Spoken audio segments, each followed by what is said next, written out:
Tudo bem?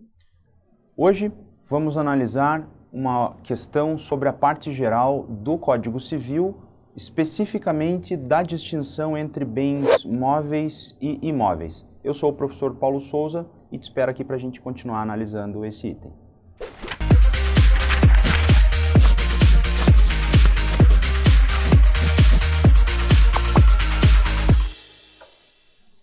Bom, parece meio evidente em geral quando é que nós classificamos um bem como móvel ou imóvel, né? Não há muita dúvida assim, porque salta aos olhos na maioria das situações. Como se você pega ali o seu computador, ele é um bem imóvel, né? Apesar de ser meio pesadinho, eventualmente, né? Não é um notebook, se for um notebook mais fácil de carregar, mas porque ele consegue se movimentar. E aí, dá uma olhada aqui, nem vou entrar na questão ainda, mas só para você ver essa definição, o código já coloca lá. O que são os bens móveis? São os bens suscetíveis de movimento próprio ou de remoção por força alheia, sem alteração da substância. Em outras palavras, bem móvel é aquele que se movimenta, seja porque se movimenta sozinho, seja porque alguém movimenta ele, né? E não tem grande dificuldade. Se o bem não consegue se movimentar, seja por força própria, seja por força alheia, sem causar alguma destruição, sem causar algum prejuízo econômico, eu vou tratar aquilo como bem imóvel. E aí fica bastante evidente quando a gente trata lá da propriedade urbana, por exemplo, né, de uma casa. Ainda que tenha lá transporte de casas, mas eu tenho uma alteração substancial, eventualmente eu causo alguns problemas, aí eu considero aquilo como bem imóvel. Agora, nem sempre isso é tão fácil. E aí a OAB gosta de explorar essas questões que envolvem situações limite entre bens móveis e imóveis. Dá uma olhadinha. A questão 41 do 10º exame da OAB falava lá que os vitrais do Mercado Municipal de São Paulo, durante uma reforma feita em 2004, foram retirados para limpeza e restauração da pintura. Então eles foram retirados para limpeza e restauração. Considerando a hipótese e as regras sobre bens jurídicos, assinale a alternativa correta. Primeiro, os vitrais, enquanto separados do prédio do Mercado Municipal durante as obras, são classificados como bens móveis. Aqui começa aquilo que eu falei que nem sempre é evidente. Se você retirou a porta, a janela, o vitral, seja lá o que for, parece evidente que aquilo é um bem móvel, né? Dá para carregar com facilidade, dependendo do vitral, né? Do tamanho do vitral. Se eles tiraram em pedacinhos, dá para carregar com facilidade. Bom, bem móvel. Não. Veja aqui. Artigo 83. Consideram-se bens móveis para efeitos legais, ou seja, a coisa não é bem móvel, mas a lei diz que é. As energias que tenham valor econômico, os direitos reais sobre bens móveis e as ações correspondentes, os direitos pessoais de caráter patrimonial e as respectivas ações. Além disso, e aqui que está a pegadinha, os materiais destinados a alguma construção, enquanto não forem empregados, conservam sua qualidade de móveis. Porém, readquirem essa qualidade quando provenientes da demolição de algum prédio. Em outras palavras, antes de ser inserido na construção, ele é um bem móvel. Depois que a construção é demolida, ele volta a ser bem móvel. Nesse meio tempo, ele é bem imóvel. E se eu tirei temporariamente para colocar de volta? Bem imóvel. É bem móvel só antes de ser inserido na construção, só depois que a construção foi demolida.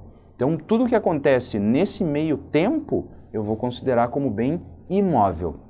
O vitral foi retirado para restauro. Significa que ele vai ser restaurado e vai ser colocado de volta. Então ele continua sendo bem imóvel, por mais curioso que isso pareça.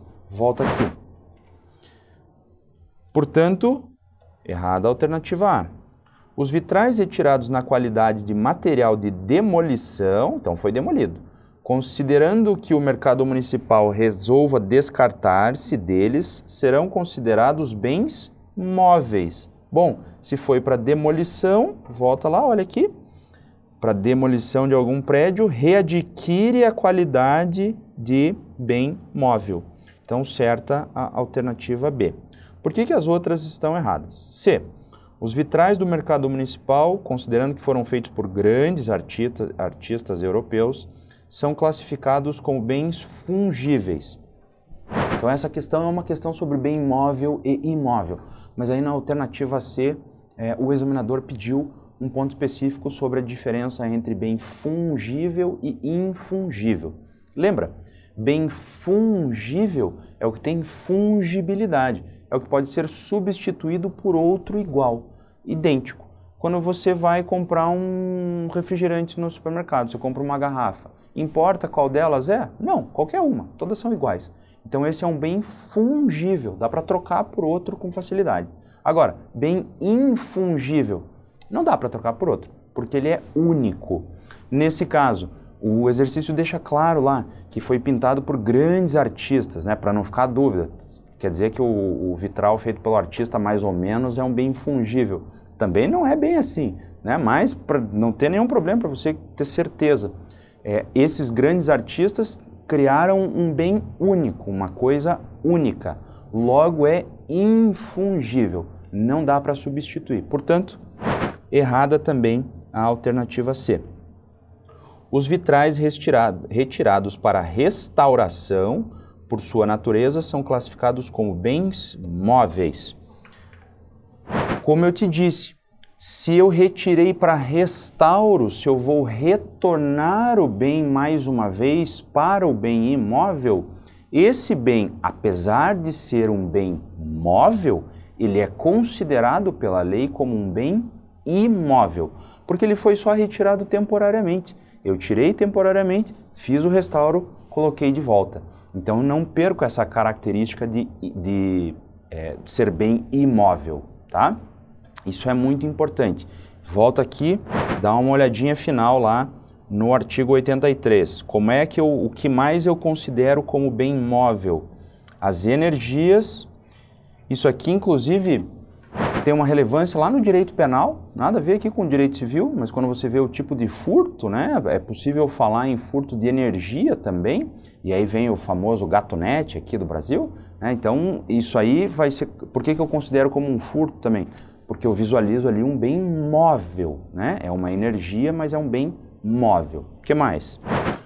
Os direitos reais sobre bens móveis e as ações correspondentes.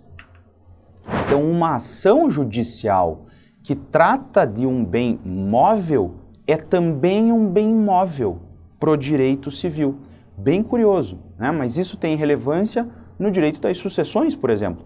Se havia uma ação judicial voltada sobre um bem móvel, e aí o meu ascendente morre, eu vou herdar todos os bens dele, inclusive esse bem móvel, que é uma ação judicial sobre um bem móvel. Os direitos reais sobre bens móveis, alienação fiduciária, uma série de outras possibilidades, são voltadas para bens móveis, são também bens móveis. E, para finalizar, os direitos pessoais de caráter patrimonial e as respectivas ações, né? Tem uma certa correspondência aqui com esses dois elementos. Então, sempre que você for analisar essa questão de bem móvel ou imóvel, toma cuidado, né? Porque é sempre muito evidente a diferença de bem móvel e imóvel, mas o teu examinador não vai tratar daquilo que é evidente. Ele vai tratar dessas pegadinhas, desses detalhezinhos que às vezes você não presta atenção e acaba passando batido. E olha ali e fala, o vitral foi retirado, voltou a ser bem imóvel. Se foi demolido a coisa na qual esse vitral estava, sim. Agora, se foi só retirada para restauro, nem precisa ser para restauro. Suponha que o proprietário tirou de alegre. Vou tirar esse vitral aqui um tempo, mas vou recolocá-lo. Continua sendo um bem imóvel. Tudo bem? Estude lá essa partezinha, essa distinção e toma cuidado com esses detalhezinhos. Até a próxima.